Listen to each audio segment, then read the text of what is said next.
This is the Welcome to Humanity podcast with thought leader and transformative psychiatrist, Dr. Fred Moss. This show focuses on the betterment of humanity on a global scale. Each episode will leave you enlightened, inspired, and ready to make an impact in your world. Welcome to the show. Welcome to your life. Welcome to humanity. Here's Dr. Fred. I have a guest today, and like a few other guests that we've had, I have met him and we've talked a few times, and I really got, oh my goodness, you need to be on my podcast. And that was several months ago before we really were able to turn this out today. So, we had like dips and turns in our schedule and things that, kind of skidded away, and then we skidded back to each other, and then we're facing each other and, whatever kind of friends we are on social media. So anyways, who we get to be here is I get to join the listeners to really understand and create and recreate and learn from and be with my next spectacular guest of the day, that being David Bartley. David, welcome to Humanity. It's just a pleasure to have you here. Dr. Fred, thank you. And the honor is all mine. I know that you and I have had an interesting road to make this connection possible, but I think, as the saying goes, good things come to those who wait. Perfect. Really beautiful. And has been a sort of an arduous road. And I think what we're going to find out is that this is the perfect day to have had the conversation we're having. That's probably very, very true. So lots has happened. I think that life has gone on, and each and every moment and each and every day has gone on since we first met, just probably a little more than how long has it been? Maybe a couple years, I suppose, when we first got exposed to each other. What would you say? John Travis introduced us. God, I think it was. I mean, I literally can remember where I was sitting when we had our first phone call. So it was some defined period of time that I'm not remembering. Each and every one of us is really dealing with something, right? No matter whether we're tackling some of the big problems in the world or maybe even the tiny ones, we all face challenges. Now, I've been a psychiatrist for many years, and I've worked with all kinds of people from all walks of life. I've worked with more people than I can really count, from various backgrounds, dealing with more issues than you can imagine, of all sizes and shapes. So naturally, over time, I've developed a number of ways to assist others in gaining a new sense of freedom and empowerment. Now, I'm pulling back the curtain on one of those methodologies, and I'm going public, revealing the process and associated mindset that contributed to using this particular method with maximum effectiveness. It's all laid out in my new book called Creative 8, Healing Through Creativity and Self-Expression. You can pick this book up on Amazon.com in either Kindle or paperback format. And as a listener to the Welcome to Humanity podcast, I'd like to offer you a completely free copy in audiobook format. Just go to welcometohumanity.net/creative and download your free audiobook copy of Creative 8 today. I really look forward to hearing about your Creative 8 breakthrough. Now, let's get back to this amazing conversation. Welcome to humanity. All right, well, let's start how I often start in this podcast format, and that is really a simple question, but boy, it throws people off a little bit, and it shouldn't, because it's really what we're up to here on the planet, which is, David Bartley, what I really want you to answer is, who are you?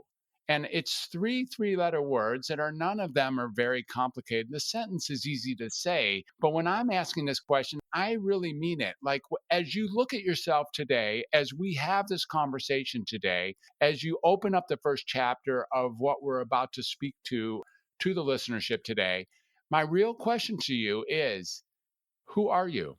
I love the question. And I think the first thing that comes to mind is, at the core of who I am is I'm a storyteller. I grew up with my two best friends, David and Michael, and we went into this exploration of story very naturally as children. And oftentimes we'd be sitting around and we'd say to one another, tell me a story. And when I go to speak, no matter where it is around the world, and people ask me a similar question, and I say, I'm not a statistician when I talk about mental illness, when I talk about suicide awareness and prevention, my own suicide attempt.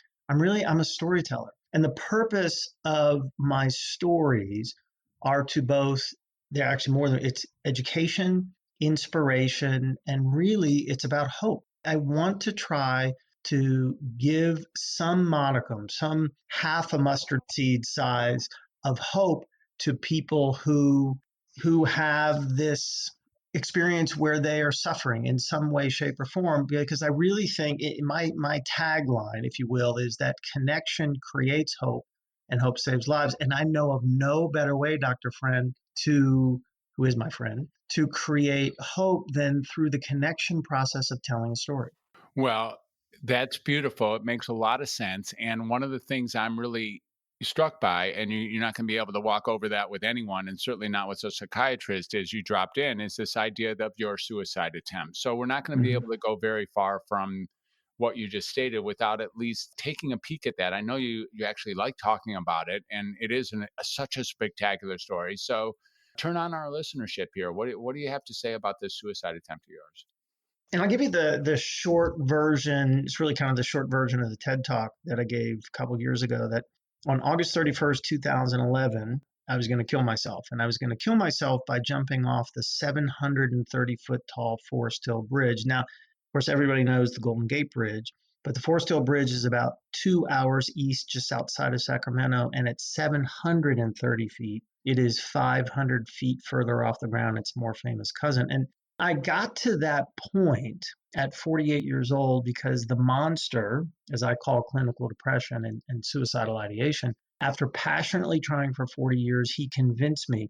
And I underscore this, it wasn't a thought, but every single one of what the monster convinced me of, I believe to be true, albeit illogical, that I was worthless, stupid, ugly, grotesque, pitiful, that I was an embarrassment and a burden. And the most damning thing was that I believed that everybody in my life, their lives would improve exponentially if I would just kill myself. And so I drove to the bridge. And this, of course, you know, Dr. Fred, this brings up a good point.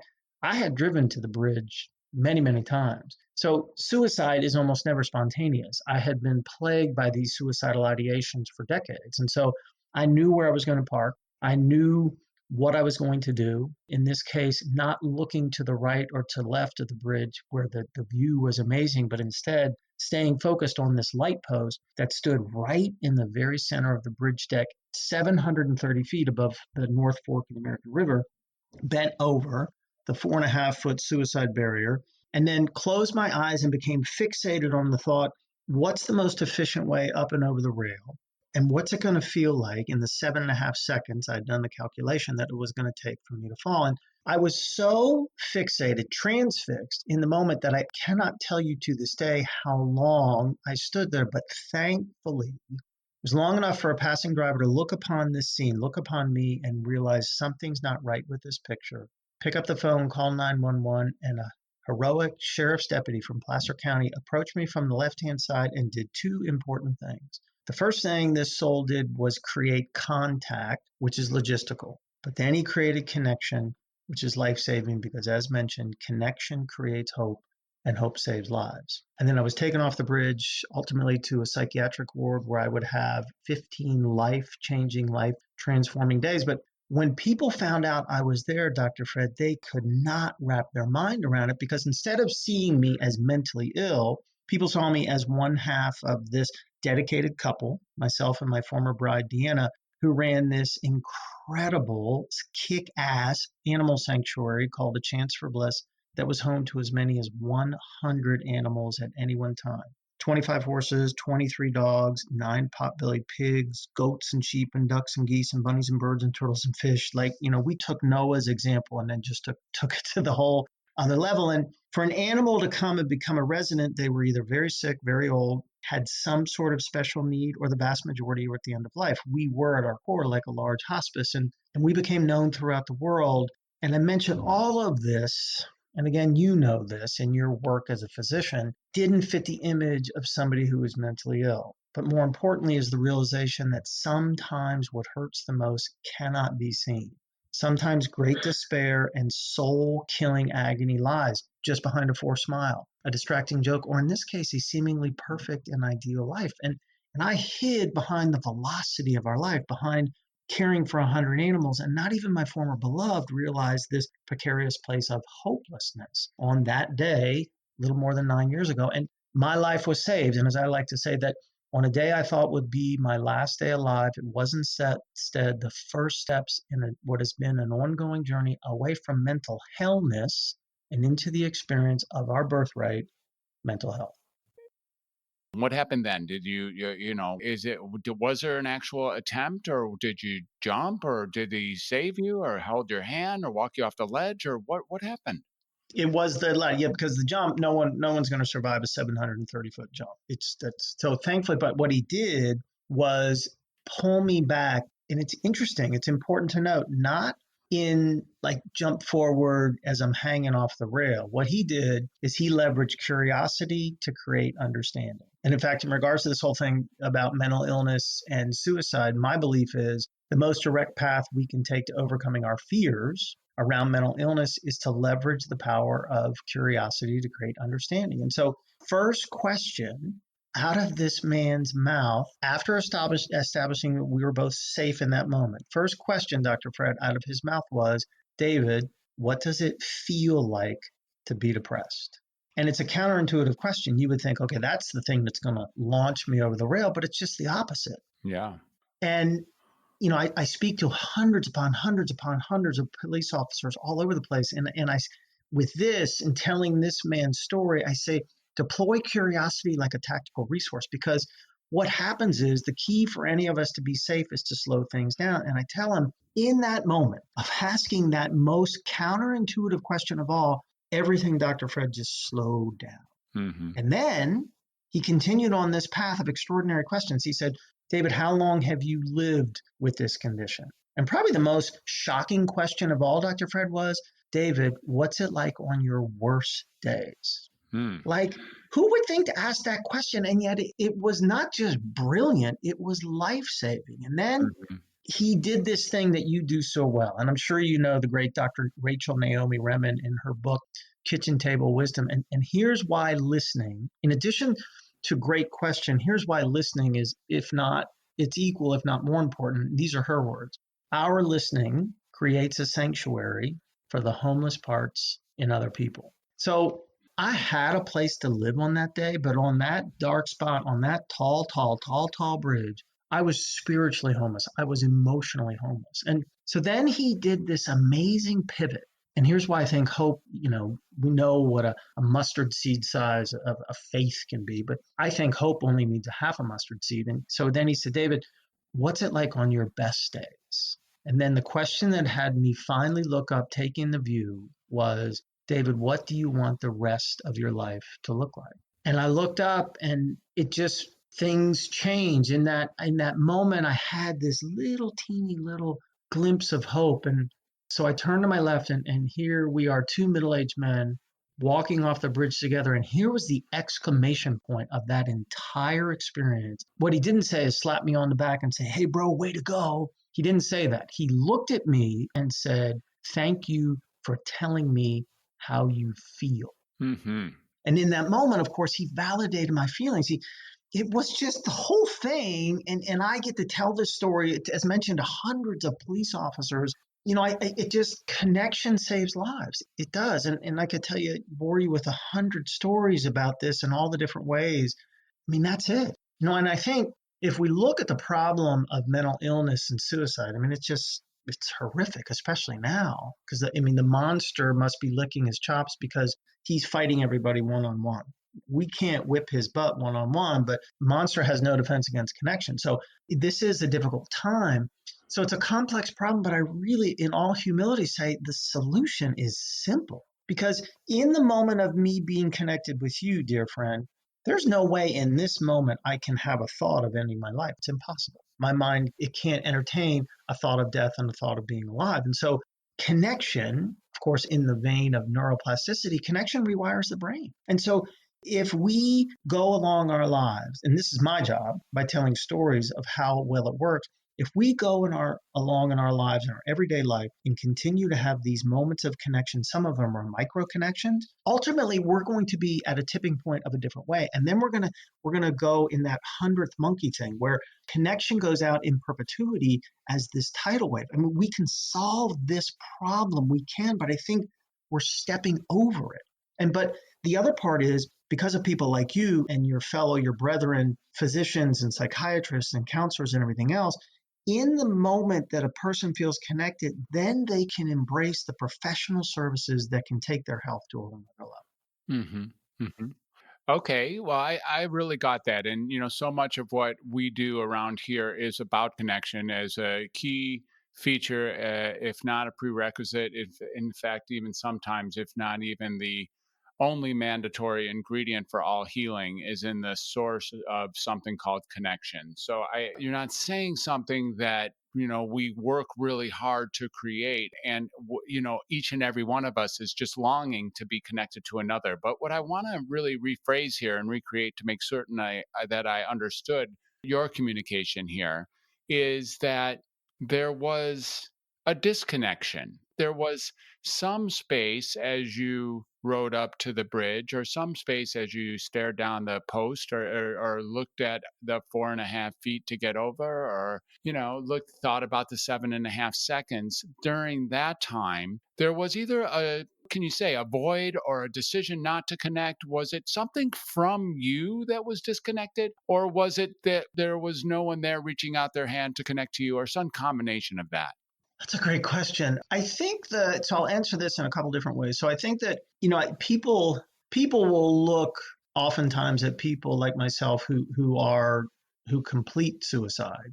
And one of the first reactions, which I totally understand, especially those closest to them, is to pose this unfortunate rhetorical question is, how could they be so selfish? How could they not realize what the impact is going to be on those surviving? And what I say, I get that. But here's the thing that you need to understand, that in that moment, again, I'm not saying it's logical. Nothing about suicide is logical. But I'm telling you, in that moment, as I was on that 4.5-foot suicide barrier, bent over, looking down, preparing myself, I truly believe that what I was doing was a selfless act. Mm-hmm. I was actually making a contribution in a positive way to the people in my life. That's what I felt. And so to go to the other part of your question, yeah, I mean, in reality, I was disconnected from the truth of who I am as, in your very kind words, a spectacular human being. That wasn't even part of my thinking, because I thought the opposite. And yet, this could be the one last thing I could do to have some sort of positive contribution. And so I think in the Jungian sense, but being radically inclusive in the reference, I was spiritually adrift. I was totally disconnected from any essence that there was something grand within myself, and became so fixated on that lie, on that falsehood, that everything else, as even a distinct possibility or even a faint possibility, it just is gone. You don't consider that. And my story is not unique in that regard. If you talk to people who have survived suicide attempts, this is a common response. Right. Okay. So we're going to go with, for at least for the purpose of this discussion, I'm going to call that an illusion at that moment. Okay. An illusion that your removal from the planet would have actually been a contribution and a relief to all the people you care about and love. After all, you're simply a burden, and you have all these negative adjectives that you just gave yourself. And that therefore, yes, spiritually adrift, but actually making an overt decision to eliminate yourself, to annihilate yourself, as at least with the self-proclaimed notion that you're doing the world not only a favor, but you're making a contribution by taking the burden of David Bartley off the planet. Is that fair so far? Is that an okay premise? That's a beautiful summation. Exactly. Okay. Absolutely. So if that's the case, what I'm going to ask another question, which is, I'm guessing that you didn't have any conversations with any of the people that you love to make sure that this radical notion that your removal from the planet would relieve them would be a good idea. Did you seek out any confirmation in any kind of conversation, connective conversation that, did you, the confirmation came from within, I'm certain, at least, oh yeah, this is the day, this is the time, this is my contribution. I'm doing the world more than a favor. I'm actually contributing goodness to the world by removing this lousy human being from the midst of the world around us. I'm going to do us a favor. But was there some sort of conversation or some sort of Was there a tipping point with someone you loved or some people that you love, or what they were saying to you or what you heard through their nonverbal communication that had you, really know that there was a consensus out here that you being gone would be a good idea? I'm guessing that answer is no, but I'm really curious about what your experience is when you look back.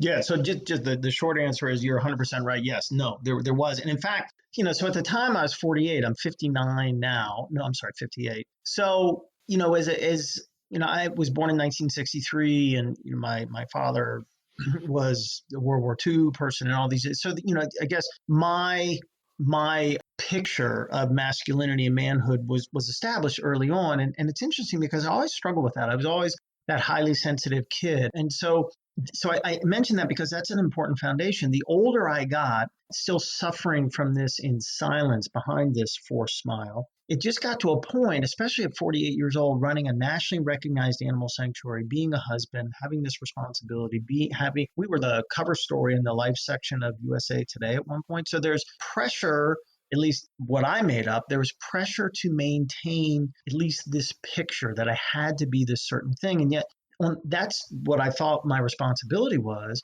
but then I couldn't do it. And so shame then comes in, which may be the most toxic emotion of all time. And my fear, Dr. Fred, was if I shared what I consider to be my weakness and my pain, people would not accept me. It would really even be the worst. Like, okay, it would be better to kill myself because then my pain will end, one, and two, I can make a positive contribution. But if I am vulnerable and share what's going on, I'm just going to be exiled, and there's no good that can come out of that. And so I was, which again is common, and as mentioned, I could hide very successfully within the velocity of our life. I mean, we worked hours upon hours, and I could give interviews and do all these other things. People had no idea. People had no idea the degree to which I was suffering. So the last part of it is, in the absence of having a conversation, like, where do I get that confirmation? And it is unfortunately an internal dialogue that has no outside influence. So it's going to be tainted to one degree or another. And the light on that was the stress of doing all this was just overwhelming. And for me, even to this day, and I had an episode probably a couple of days ago, not suicidal, but I got into a deep depression, and the ignition was stress. It's just that still remains for me a trigger. Now, I have all the tools necessary to manage my condition, thanks to people like you, but at the time I didn't. And so it's just hell. I mean, it is just the most awful thing in the world, and you just don't have clarity. So you end up making decisions that on your own, which in a situation like this are almost always bad for you. Yeah. I'm guessing my listeners share this question. I'm gonna be at least courageous or bold enough to bring it up. So there's something about your, as I think about, here's this guy on the cover of the life section of USA. Here's this guy taking care of, Noah's Ark reincarnated. Here's this guy who's got, a partner, fiance, a beautiful, presentable and big old forced smile and, getting it done and knowing that he's getting it done, and also knowing the whole time that it's just a masquerade for the pain that's going on underneath. And all of that is how you're walking through the world. And there's the animals who greet you each day, whether they're goats or sheep or pigs or dogs or horses or fish or all the things that you said, you get to see them. They go, yay, hi, David. Good morning, David. Thank you, David. Whatever these things are saying, licking your face or busting up against you or pooping on your shoe or whatever they had to do to welcome you into their world every day, their beautiful eyes, and they're sourcing you. And not only are they sourcing you, but these are animals who were sick or old or already on the fringes. These are animals that you are saving from being in some ways where you describe yourself as a human. Like in some ways you were seeing to those animals that exactly from an area where you are describing yourself as existing as a human. And what I'm getting here, or at least what I'm hearing, is that you were literally unconnectable. Why would anyone think that there was anything there to connect? And even if we or they did, how would they have access to make an effort, especially with the notion that you had that if you were to expose this level of pain to anyone anywhere, you would simply be exiled, and that would be worse than just ending your life in the first place? Exactly. Yeah. I mean, so you're right on both occasions. It's interesting. You bring up a point I had never thought about, that each and every animal that came to the sanctuary was deemed to be unadoptable for a variety of reasons, most at the end of life. And I never thought about it. And thank you for the illustration, because it's very helpful that they came to the sanctuary like me. Like I was in that same spot. And, it's interesting, just to jump ahead just a little bit. I mean, Deanna and I saw the impact of connection on these beings, these sentient beings, hundreds of times. I mean, the transformation was nothing short of miraculous. I'm sure. It just amazed. So, but I couldn't access that, and it was interesting, man. It's like I look back now with what you just said, and I think, God, had I had that realization, like, okay, all I need to do is what we're doing for the animals. If I do for that for myself, I'll have the same transformation. But, I guess my soul was too close to my face. I couldn't see it. It just, yeah, it's hard to explain. And so for me, and here's where I think it's a little bit unique, maybe not that much, but even on days like I had a couple days ago, for me, in those moments, the level of self-hatred that I have is so acute and so profound, like I literally cannot look in the mirror, because it'll just take that thought and like substantiate it, because, okay, there's that human being that is just, beyond awful. So it still will come up. So I'm not removed from the feeling, because I still have it. And yet what I will immediately do, one, I'm committed to experiencing the feelings, but not getting trapped. And then I'll immediately go do something that will create a connection. No, right away. Okay, I got to go. I got to do something, whatever that, and I have a whole slate of things to do. Well, the judge and the jury, executioner in this case, are all the same person. And, and there's no access to anyone else. There's no second, there's nobody out there as an alternate. There's just you. And, the level of pain and pinball bouncing around in you, I think you just might have accentuated another thing that I wonder if you've looked at before, which is in that case, when you're pretty certain, no, you're not pretty certain. You're overwhelmingly certain that if you were to expose or declare or to ask for help for, or to just cry into the level of pain that you were feeling, you were certain that this world wasn't ready to receive it and would exile you, which would be a worse ending than jumping off a bridge. So let's go there for a moment, because the person who can't communicate with you here, since you're the one who's actually personifying all the people around you, you haven't even had a conversation with any of them or us. You're just certain that this world is not prepared to hear this level of deep, dark, excruciating pain. And, you don't know how to say it, and you're sure you're going to simply be kicked off the planet anyways as soon as you say so. Right. This is the same person who 2 days ago can't look at himself in the mirror when he's feeling depressed. It's the same decision, actually, a little bit watered down. Now you have an alternative. Whoa. I'm noticing I can't see myself in the mirror.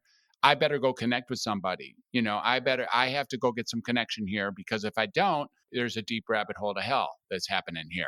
It's the same judge, jury, and executioner 2 days ago, but it seems like there's been an established alternative that you can go seek out connection with another human being as a way to resettle or reset or, recreate or give yourself an opportunity to start anew. And that's what's here now that wasn't here in February 9 years ago.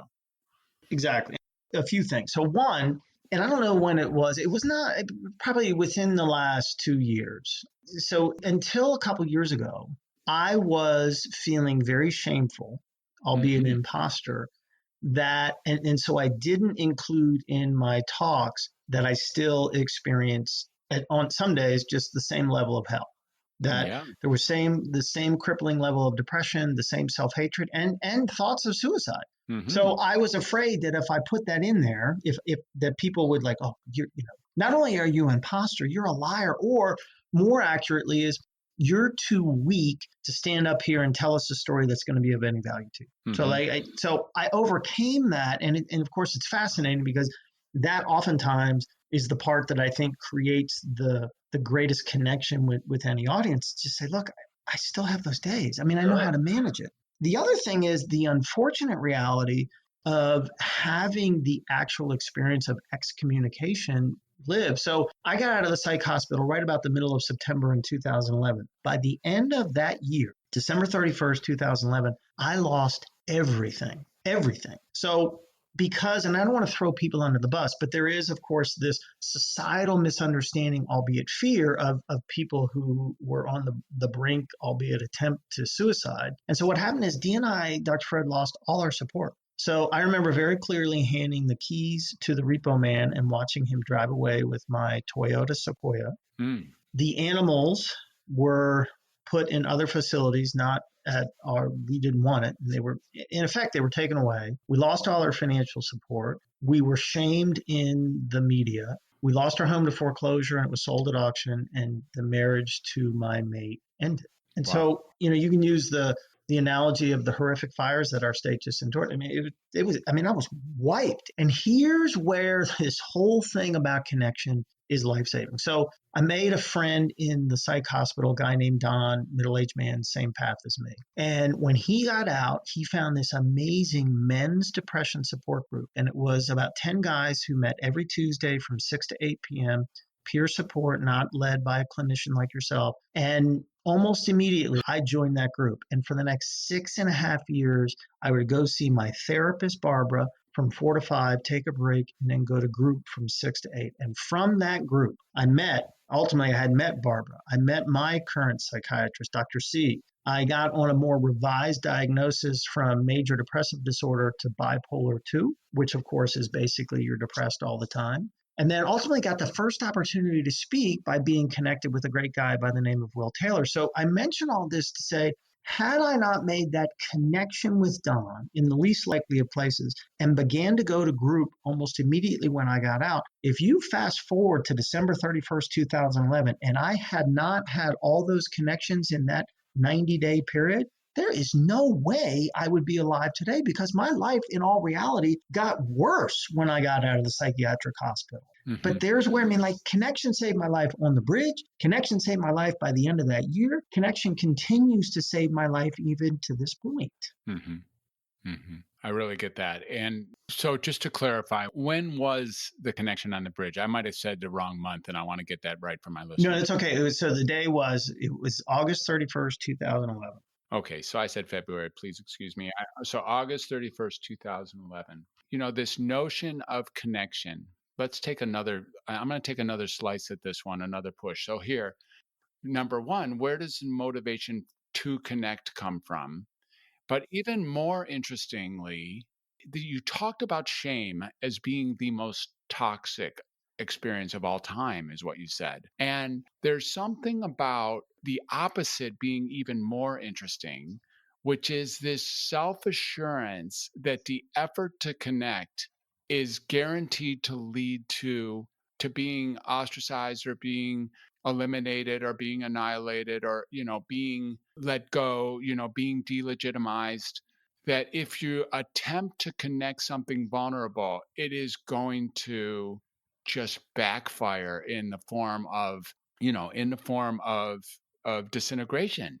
And so rather than that, at least you can take your life into your own hands by ending it or something crazy like this. So I'm really interested in your view of the roots of why would anyone want to connect in the first place on the one end, and even more so looking at the shadow of that question is what happens in a lifetime that has us really choose to shut down all doors to make ourselves virtually unconnectable? Nope, I got it. I have the answer to both. So I think one, in my opinion, I don't know of a more fundamental human. Okay, let me say it this way. I think the single most fundamental human need that we have is to connect with others. They talk about, I like to, kind of put the whole 2 Corinthians thing. I'm not mentioning this from a spiritual sense, but every wedding we go to, we hear this. So faith, hope, and love. Love is the greatest. I say, no, I disagree. Love can be fickle. Love can play hard to get and all these other things. Faith is intimidating like a rock star, but hope wants nothing from you but to be with you. So hope is the most important thing. And the connection, in the midst of connection, we cannot help ourselves but to feel hope And so I think it's not just the magic elixir, but it is the lifeblood of our human experience. And there's an essential distinction between isolation, which is never good, and solitude, which is a choice. One is not a choice. Too many people now are being forced into isolation. They're not choosing solitude. It's a totally different experience. And so I think, answer the first question, I think it is the single most fundamental, important human need, even more than loving somebody else or being loved. It is connecting with them, because connection spans across the three types of loves that the Greeks taught. Still, that's the fundamental part. In terms of like the cause, like what would make it happen? And again, unfortunately, my situation is tragically not uncommon. And it was this terrible confluence that I learned when I sat with a psychiatrist on the second day. What an amazing man like you. It would be like sitting with you in the psych ward. And so this guy came in, I don't know his name, dressed in jeans. And he, like the officer, went about creating connection in a unique way, in that he didn't just start going into clinical questions. We were talking. It was almost like two guys having a beer in a bar, and learned about the animals. And he said, "Oh my God, I love dogs. And that one's been amazing." And then he shifted and he asked two questions that I'd never been asked. First was, is there any history of mental illness in your family? And then I said, wow, so you know what? I had been told that my father's father, my paternal grandfather, had killed himself when my father was very young. And while my father, his life ended when I was young, my brothers told me stories of how horrifically clinically depressed that he was. And he was one of the early patients of ECT. And so this amazing doctor says, now, David, realize you're dealing with a medical condition. I mean, I couldn't even process that because I had never heard it. And he says, you can inherit this gene. It's one of the ways it happens. But a genetic predisposition to anything doesn't mean that a soul is going to experience it. There has to typically be, with mental illness, there's some sort of match that lights that dry bed of kindling. And he said, unfortunately, oftentimes it's trauma. And I'll never forget, he shifted in his chair. And I love the definition of compassion as curiosity without assumption. And he looked at me and he says, have you experienced any trauma? And my mind went blank again. No one had asked me the question. And he said, well, you were young when your father died. How old were you? And I said, I was just 7. And he said, well, David, my God, that's a traumatic situation for a young boy to lose his father. And then he said, has there been anything else? And Dr. Fred, there was something else, something so horrific that there was no way I could have told anybody. But there was something about the space that this man created in that most unlikely of places that had me tell him that when I was 11, I was brutally sodomized and violated and raped by a Boy Scout leader. And then I remember that he didn't just rush in to say something. There was this silence. And then this extraordinary soul reached forward, took my hands in his, and he said, David, you didn't choose depression. You didn't choose suicidal ideation. You didn't choose your genetics, and you didn't choose your trauma. And then he said 4 amazing words to me. He said, David, it's not your fault. And I couldn't even hear it. It's like I saw his lips moving, but no sound came out, because it was the exact opposite of what I knew to be true. And so he picked up these nonverbal clues, held my hand just a little bit tighter, and he said, it's not your fault. And so if you think, like, why would somebody get to the point of feeling utterly disconnected? I mean, we hear now the impact of what trauma is, especially on a child. And that hellish seed being planted in my psyche for so long, I didn't think I was worthy of being connected. I just didn't think that I was worth anything. And it just got worse and worse and worse the longer I lived. Thank you for that. And thank you for sharing such sensitive, vulnerable material with the listenership. We all thank you for that. Thank you. And there's something, let's see if I can voice this one. There's something still around here about the despair that you feel when you get that you're not worthy, and then the relief or the doors that open when you get something, whatever it's not your fault resonates with. But I want to ask another question. Is it my fault if I end my life without ever trying to connect with even one more person? Am I, and not fault, it's not, let's change the word fault. Is it my responsibility to connect with another person when I reach those deep, dark moments for which there is no escape and no exit, and I have no more purpose, and I have why stay, and all those things might resonate in my head? Is it my responsibility? Is fault and responsibility two different things here? Am I accountable, in fact, for making myself at least connectable? And is there a me here who gets to make the decision, and then by doing so, take responsibility for that decision without declaring the pejorative sense of fault? Perhaps responsibility and accountability properly remove the fault from fault, and really just like, do I owe it to humanity or my family or the animals that I own or that I care for, or my grandparents or my legacy or my children? Do I owe it to them to be at least marginally or available for connection? That's such a great question. I mean, so a number of things. So in terms of responsibility, I had a life insurance policy at the time, and I had done the research that I had it long enough that there was a very high likelihood, based on what the verbiage was in the policy, that it would pay out even if I ended my life. So responsibility, not so much am I responsible to create connection as is, am I going to be responsible to try to make sure that the end and the animals are going to be okay? And I said, like, I was able to check that box.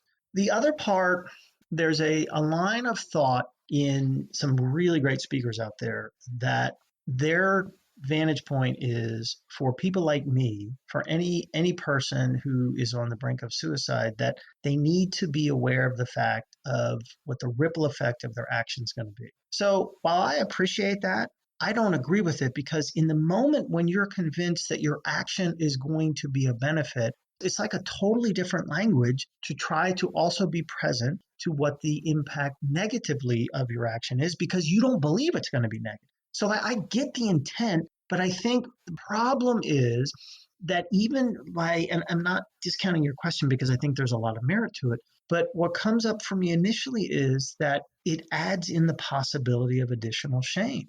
Like, it's one more thing to do. In the throes of depression and bipolar and schizophrenia and everything else, the simple act of breathing and brushing your teeth and getting something to eat and putting clothes on can be the most Herculean effort. It requires so much. So to imagine that, hey, it's on me to reach out to create connection with somebody else. I have not had that until I had years of putting my self-care on a pedestal and being ridiculously consistent, primarily out of fear, because I didn't want to fall off the wagon of wellness.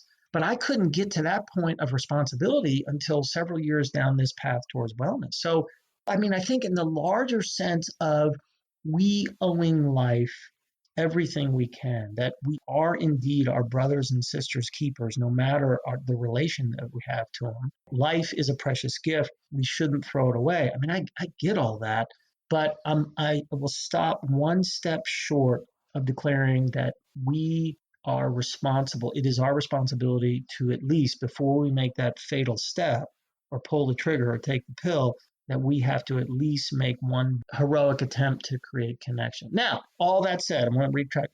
And here's where people talk about the signs and the symptoms, which are incredibly subtle and easy to miss. There can be those, I guess, the request or the desire or the attempt to create connection may be so subtle, and the person who is making that attempt is mustering every ounce of energy that they have while fighting this fight. They may in fact be making an attempt to create connection, and we miss it because it's not obvious.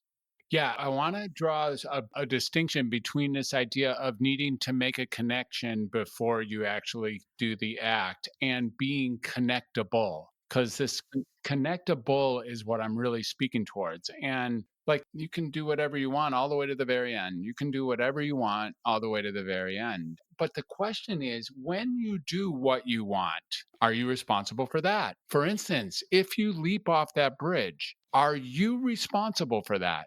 Yeah, I mean, ultimately, yes. I mean, yeah. I mean, just in the black and white empirical aspect, absolutely, you are. we'll go back just to add without being redundant. I think that in that moment, my relationship to responsibility is highly skewed. Yeah. I mean, that's just so. And before I forget, I just want to there was this one thing, and you may already be aware of this.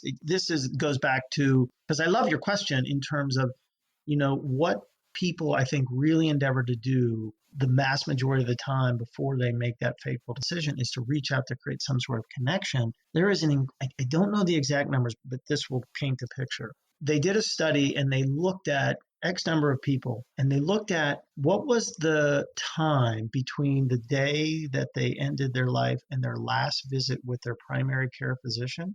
And it was extraordinary how many people ended their life within 30 days of seeing their doctor. And so when I read those stats, one, it was staggering. And when I lectured to Marty's class, we looked at that and we thought it's one of two things. I think it's either this, like, please help me understand what's going on, or please connect with me in some way, shape, or form, or it's a confirmation that I'm never going to get well. But I don't think, it's not an accident per se. I just wanted to put that out there because I've always found that to be incredible. And I think it's pertinent to what the line of questioning that we're pursuing right now.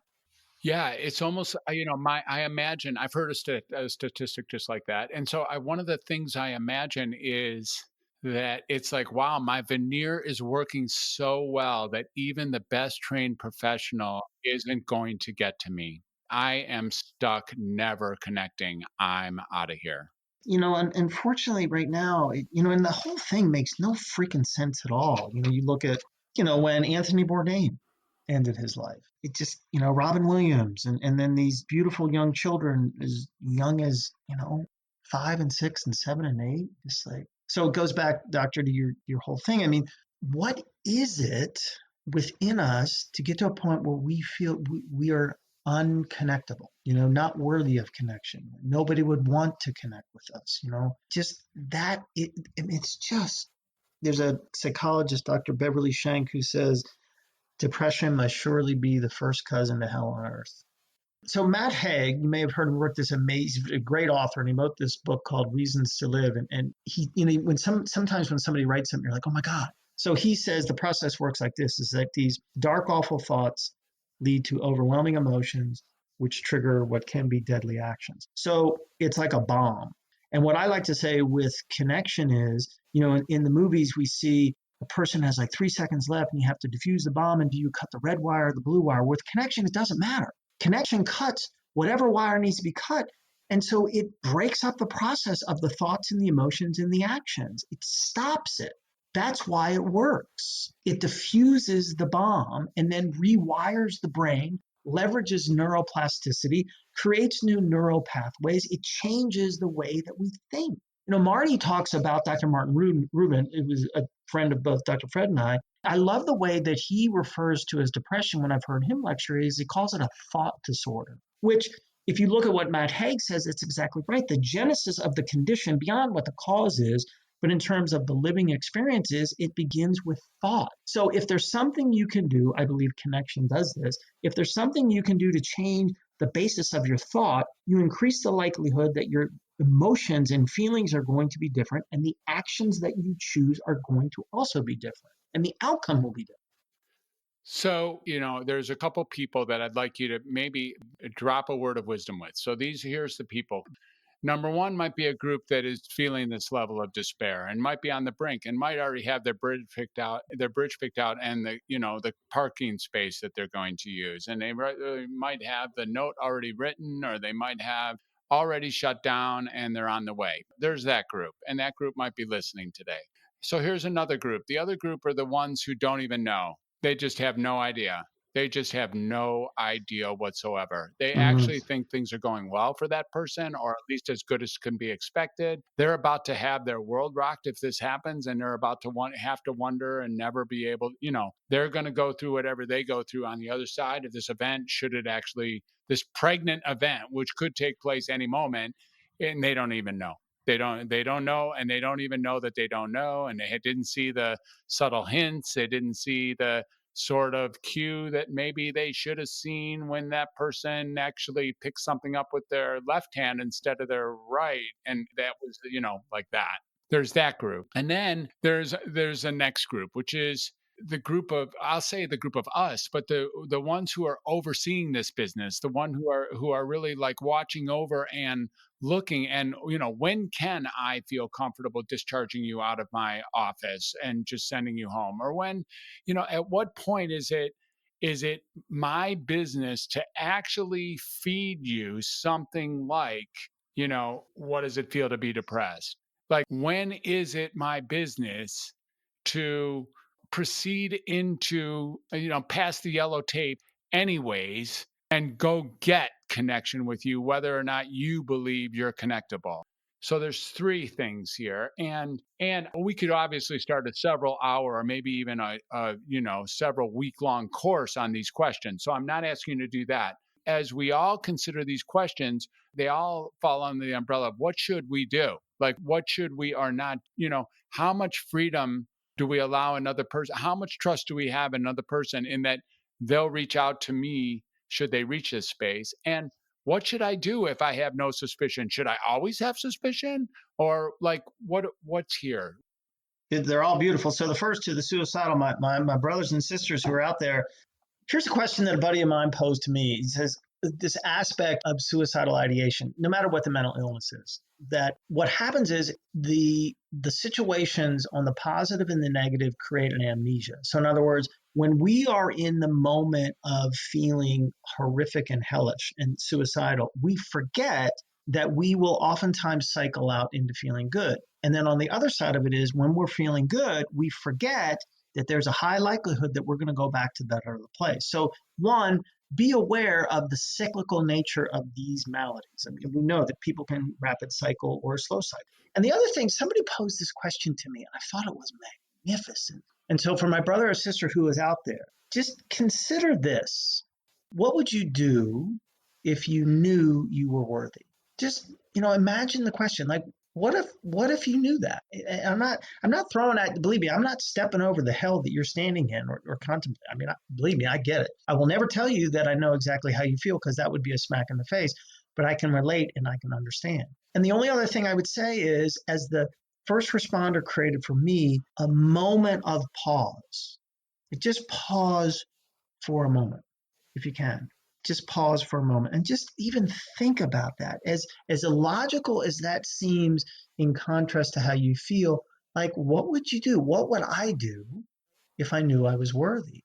And there are times I have a glimpse of that and it's like, wow. So in regards to the other group, and Fred, in the vernacular you and I know, like, these are the people that don't know what they don't know. Like, so for those folks who are listening, what I would ask you to do is primarily become educated about the possibility. So in other words, there's a lot of writing right now that talks about how COVID-19 and forced isolation and masks and social distancing is creating what can be, at a minimum, situational depression, where it's having an impact and most likely will continue to have an impact. So the fact that you're listening to this podcast is indicative of a couple of things. One of them may be that you have some potential question in the back of your mind or some concern, like, there's this feeling that either I've never had before or it came up for the first time in a long time that has me a little concerned, which I think that concern can be a good thing. So what I'd like you to do, please, is to find anything you can read on what they call high functioning depressives or smiling depressives. The latter, or the first category, is the people who show up to work, they do a good job, they're committed spouses and all these other things. So they can function within the aspect of their illness. Doesn't mean that they don't hurt any less. It's just that they are really good actors. And that's also what a smiling depressive is. So I'm asking this second group just to be educated, just to provide some awareness that would satisfy this, whatever had you come to listen to this conversation between Dr. Fred. And then for the people on the literal other side of the table, first, thank you, because you really are the lifesavers. You are the ones to, like that woman, to look upon a situation, to have an intuitive sense, like something seems off, something's not right, I have a concern. And I think that the initial approach outside of a clinical situation like with you, Dr. Fred, is just say, hey, you know what, I may be off. I'm just having a sense, I'm having a feeling. And I think it's important because these maladies are feeling maladies that we speak from the feeling perspective. I'm having a feeling that you're suffering, that you're hurting. Would you please share with me, is that true? Is there something going on? Now, the person may say no. And, I get this question more than any other after a presentation that says, I have this person, I know for a fact, or I have a real good idea that they're sick and they don't want to get help. And I'm saying, okay, here's the bad news. It is impossible to drag somebody from hellness to wellness. You cannot do it. Here it goes back to the responsibility part, Dr. Fred, is that it's acceptance is two parts. Accept responsibility to do the work that you do. I spend as much time in self-care as the average person does on a part-time job between care of body, mind, and spirit. But the other part of acceptance is you have to accept help from other people. It is impossible to become well without having other people. Our other friend, Dr. Travis, says that the currency of wellness is connection. We go to the store, we see this box called connection, we write a check from wellness. We write a check from the bank account connection. So, and then when do we move forward to try to save a life? Not just pulling somebody back from the other side of the rail or jumping into a burning building or diving into an icy river. I think we have to follow our intuitive sense. It may be messy. We may totally screw it up. The person may just say, I have an upset stomach and I'm not depressed. But just to move forward in the effort to create connection. And a very, very short story, a version of a longer story is, my belief is we can save a life just by sitting down. So one of the animals that came to the sanctuary was a dog named Murphy. And he looked like he was fine, but he ended up having this condition called megasophagus. So as you might be able to figure out, a megasophagus is an esophagus that is enlarged, so it can't contract. In other words, it can't contract the food from the mouth down to the stomach. So as you can imagine, the dog standing on all fours, he'll starve. So what happens is the dog begins to eat, the food only goes partway down to the throat, and then he doesn't throw up, he regurgitates. So Deanna was not going to let one of her babies suffer and die. So now we knew why Murphy came. And so Dee came up with this ingenious way to save Murphy's life. So Dee would watch him, be able to determine when he had eaten just enough but not too much, and then scoop him up, put her hand underneath his butt, her hand behind his back, hold him against her chest, and then come to me and say, sweetheart, please sit down. Hand Murphy to me like she was handing me the crown jewels. And I would put him in the same position. We just held him up. And gravity took the place of malfunctioning anatomy. And Murph and I would sit there for about 30 minutes. Food would settle into his stomach so he could digest it, and he would go on and do our own thing. So when I was in the psych hospital, people saved my life by sitting down, like the doctor that sat down with me. The incredible man checked me in on that first night. Mm-hmm.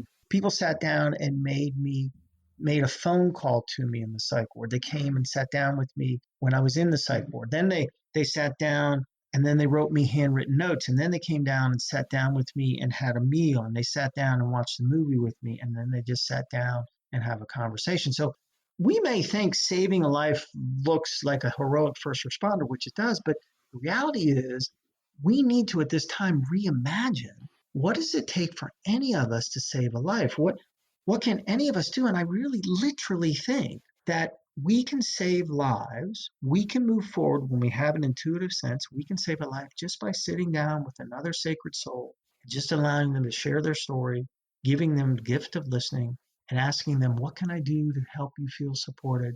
And then journey with that person from hellness to wellness.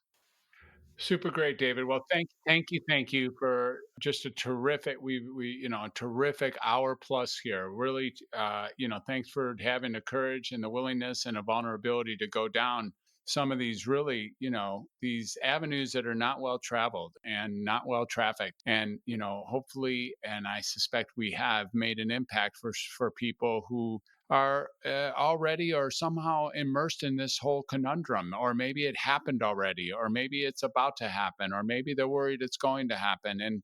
And so, and not just suicide here, but the devilish throes of this notion of giving your life to depression. So thank you for being all of that. And David, if people want to follow you or, contact you or learn more about you or gather, even hear your story again, or or have you speak in front of one of their group? Well, thank you, Doctor. So easiest way is just David Woods, Woods, Bartley.com. Please email me if you'd like to talk, and I would love to, David@davidwoodsbartley.com. And probably the simplest way to kind of get a flavor, my mission is to wrap mental health in animal tales. So I have about 20 or 30 of these. If you just Google my name, I was incredibly privileged to give a TED Talk. And then I've been blessed, I'm going to give a second TED Talk in June, but the first one's up there. And please reach out. If you'd like to talk, if you know somebody who's suffering, I would love to come speak to groups and just give them the speech that I give most often is one that it's titled, "Sometimes what hurts the most can't be seen, and sometimes what helps the most is easy to do." Beautiful, David. Well, thank you again. It's just been wonderful, completely enlightening, and really thought-provoking, and a terrific conversation. I hope you had half as much fun as I have, and it's really been great. So thank you for, showing up, and welcome to Humanity today. Thank you, brother. Love you so much. Thank you so much for this incredible. I had a blast. I think I had double the fun that you did. Okay, super awesome. And thank you, listeners, for lasting this long through this terrific conversation. Certainly hope it had a positive impact on you. And I'm just going to ask you to walk out there, take one step at a time, listen to that person, look at that person, listen to yourself, look at yourself, be connectable. I mean, it's not an obligation to be connectable, but if you're not, it's not looking so good in this world in front of us. So do what you can to be connectable and to connect to others. And David, thanks again. Listeners, thanks again. Have a beautiful day. We'll catch you on the flip side. Bye for now. Welcome to Humanity. Hey, welcome to Humanity, family. It's Ryan Levesque here, co-producer of the show. I truly hope you enjoyed Dr. Fred's in-depth conversation today. If you did, and if the conversations we share each week are making a difference for you, could you please take just a moment to leave a rating and a short review on Apple Podcasts? Your enthusiastic review helps new listeners discover the show. Your support here really does make a difference. I'd also like to invite you to reach out to a friend or two who would appreciate today's episode. Maybe shoot them a quick text or email, or maybe pick up the phone and invite them to subscribe to the Welcome to Humanity podcast so they can be enriched from the discovery of amazing ideas and insights each week. As always, you can find past episodes along with the complete show notes and links at welcometohumanity.net/podcast. If you'd like to explore how working one-on-one with Dr. Fred can help you break through whatever challenges you might be facing with your mental health or well-being, leading to new levels of freedom and vitality, I invite you to reach out to us directly by emailing Dr. Fred at welcometohumanity.net. That's DRFRED at welcometohumanity.net. Thanks so much for listening, and keep an ear out for another captivating conversation next week. Have a beautiful day, a beautiful week, and indeed, a beautiful life. Welcome to Humanity.